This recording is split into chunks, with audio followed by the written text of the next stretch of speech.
Subscribe करंतु आम channel को आउ प्रेस करंतु बेल आइकन को जहा द्वारा लेटेस्ट वीडियो नोटिफिकेशन आपण मानकु सर्वप्रथमे मिल जिवो। नमस्कार बंधुगण आपण मानकु आम यूट्यूब चैनल को स्वागत। बंधुगण आज वीडियो रे जानिबा आगामी ए 15 दिन आपणकर किपरि कटिबो से विषय जानिबा, किंतु एहा पूर्वरु जदि चैनल रे नुआ करि आछंती तो चैनल को सब्सक्राइब करिनेबा सह पाखरे आसुथुबा बेल आइकन को क्लिक करंतु। स्वयं भगवान श्रीकृष्ण कहिसंती एते आपण सीधा सीधा हुअंतु नाही, कारण जंगल रे रहुतुबा सीधा गछ को ही सर्वप्रथमे कटा जाई थाए। तेणु आपण एते भी साधा सीधा हुअंतु नाही, आउ तेढ़ा मेढ़ा गछ को सब बेले छाड़ी दिया जाई थाए। तो एमिति रे अन्य जीवन सह पूर्ण रूप रे जीवा ठारू भल हेबो आमे निजे निजर भाग्य अनुसार जी नेबा। शक्ति को अपमान से मानि थाए जे असत्य द्वारा लाभ प्राप्त करि थाए। नमस्कार बंधुगण, जय माँ लक्ष्मी। आपण समस्त को आम यूट्यूब चैनल को पुणी थरे आउ गोटे वीडियो को बहुत बहुत स्वागत। ओम गणेशाय नमो। आज आमे आपण माननकु कहिबु आगामी ए 15 दिन आपणकर किपरि साब्यस्त हेबो। आपणक पई सुविचार रहिछि। देखा जाउथुबा स्वप्न स्वप्न होई रहि जाई थाए जे पर्यंत व्यक्ति निजर झाड़ को बुहाई न थाए। जदि जीवन रे सफलता प्राप्त करिवार अछि तो परिश्रम आउ विश्वास आपण करिबा शिखि नियंतु, तेबे जे आपणकु सफलता मिलिबो। सफलता मिलिबा पई आपणकु बहुत परिश्रम करिबाकू पड़िबो। जदि आमे कहिबा ए 15 दिन रे स्थिति विषय रे, आपण ए दिन रे निजर मनचाहा सफलता प्राप्त करिवे। ता सहित आर्थिक स्थिति रे सुधार मिलिबार जोग बनुछि। अटकी बा उलुझिथिबा पैसा मिलिबा कारणरू समय आपणक पई ए सब स्थिति रे अनुकूल रहिबो। विशेष भाବରେ पिलांकर पाठ पढ़ा आउ विवाह संबंधित गतिविधि रे खर्च आपणकर अधिक टिके होई पारे, सेथिपई भल स्थिति मध्य मिलिबो। ता सहित जदि फ्रेंड्स कहिबा पिलांकर किलकारी संबंधित कौनसी खुशी खबर मिलिबा कारणरू घरे खुशी भर वातावरण बनी जिवो। विशेष भाବରେ सरकारी कार्य जदि आपणकर चालुथुला तो ए सबु दिन रे कौनसी महत्वपूर्ण व्यक्तिंकर परामर्श आपणक सपक्ष रे मध्य जाई पारे। कौनसी धार्मिक स्थल रे जिबार स्थिति मध्य बनुछि। कौनसी भी कार्य करिबा द्वारा विवेक आउ धैर्यर सह काम करंतु, कारण भावना रे ने जाइथिबा निर्णय आपणक पई नुकसान होई पारे। जमीन जायदाद संबंधित सबु कागज करबाई करिबा समय रे लापरवाही आदु भी करंतु नाही, अन्यथा कौनसी प्रॉब्लम रे आपण फसी पारंती। विद्यार्थी को निजर पाठ पढ़ारे ध्यान केंद्रित करिबार आवश्यकता रहिछि। प्रॉपर्टी बिजनेस आपणकर फाइनल होई पारे, सावधान सह करंतु। ता सहित व्यवसायी पार्टी ए सबु अर्थात व्यापारिक गतिविधि आपणकर बहुत भल रहिबो। सरकारी चाकरी पेशा लोकंकु स्थान परिवर्तन संबंधित भल खबर मध्य मिलिबो। परिवार जनक सह भल समय को व्यतीत करिबारे आपणको बहुत ही खुशी अनुभव हेबो। प्रेम संबंध रे आपसिक सामंजस्यर स्थिति कारणरू आपणको खुशी अनुभव हेबो। ता सहित घरर कौनसी सदस्यଙ୍କ स्वास्थ्य को नहीं चिंता आपणकर बनी रहिबो, किंतु एहा द्वारा आपणकर स्वास्थ्य प्रति सजग रहिबार अति आवश्यकता रहिछि। किछि कथा इच्छा विरोधी हेबा कारणरू दुख आपणकर बनी रहिबो, किंतु निजको ए सबु कथारू बाहर करिबा आपणक पई आसान मध्य होई पारे।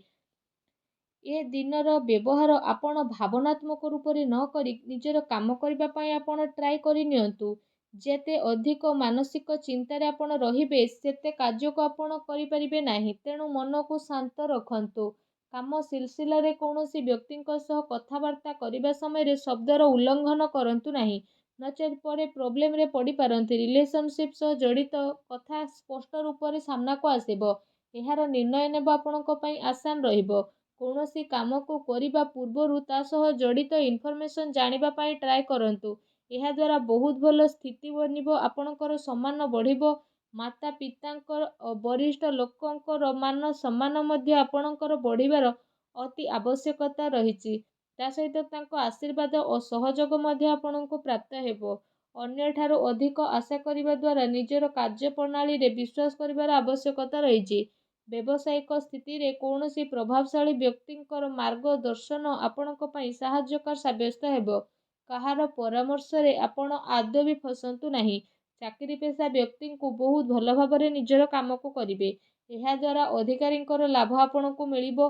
पति पत्नींक भितरे मधुरपूर्ण समय रहिबो। अविवाहित लोकंक पई भल संपर्क मध्य आसी पारे।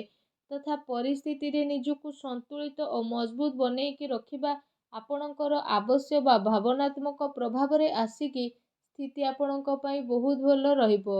ତା ସହିତ ଯଦି ବିଶେଷ ଭାବରେ କହିବା ଆପଣଙ୍କର ନିର୍ଣ୍ଣୟ ଭଲରେ ଠିକ୍ ରହିବ, କିନ୍ତୁ ଭୁଲ ବୁଝାମଣା ଉତ୍ପନ୍ନ ମଧ୍ୟ ହୋଇପାରେ। କାମ ଦ୍ୱାରା ଆପଣଙ୍କୁ ପରିବର୍ତ୍ତନ ମଧ୍ୟ ଆସିପାରେ। ତା ସହିତ ଯଦି କହିବା ପାର୍ଟନରସିପ୍ରୁ ଦୂରେଇ ରହିବା କାରଣରୁ ଏକାପଣ ମଧ୍ୟ ଆପଣ ଅନୁଭବ କରିପାରନ୍ତି।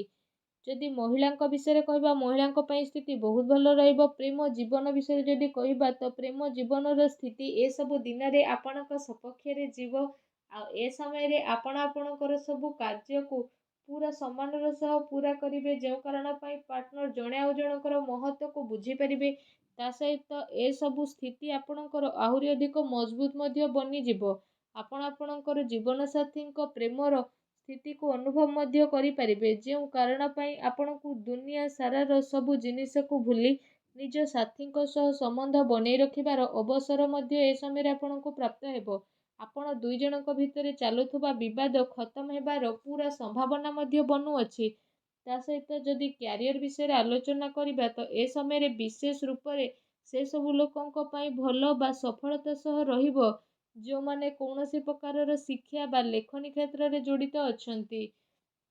ଶତ୍ରୁ, ଶୋଧକର୍ତ୍ତା, ପତ୍ରକାର, ଲେଖକ ଆଉ ଶିକ୍ଷା ସମ୍ବନ୍ଧିତ ଜଡ଼ିତ ବ୍ୟକ୍ତି ବିଶେଷଙ୍କୁ ଏସବୁ ଦିନରେ ବହୁତ ଅଧିକ ଆନନ୍ଦ ପ୍ରାପ୍ତ ହେବାର ଅତି ସଂକେତ ବନୁଅଛି।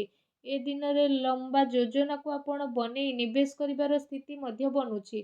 ତା ସହିତ ଏସବୁ ଦିନରେ ଆପଣ ସେ ସବୁ ପ୍ରୟାସର ଲାଭ ପାଇବେ ଯେଉଁ ସବୁକୁ ଆପଣ ପାଇବାକୁ ଟ୍ରାଏ କରୁଥିଲେ ଆଉ ବହୁତ ଅପେକ୍ଷାରେ ମଧ୍ୟ ଆପଣ ରହିଥିଲେ। ଯଦି ଶରୀର ବିଷୟରେ କହିବା, ତ ବିଶେଷ ଭାବରେ ଶରୀରରେ ଆପଣଙ୍କର ସୁଧାରତା ଆସିବ। ପୁରୁଣା ବେମାରୀରୁ ଆପଣଙ୍କୁ ଛୁଟକାରା ଅନୁଭବ ହେବ, କିନ୍ତୁ ମଝିରେ ମଝିରେ ଆପଣଙ୍କୁ ଟିକେ ଟିକେ ପ୍ରୋବ୍ଲେମ୍ ଆସିପାରେ।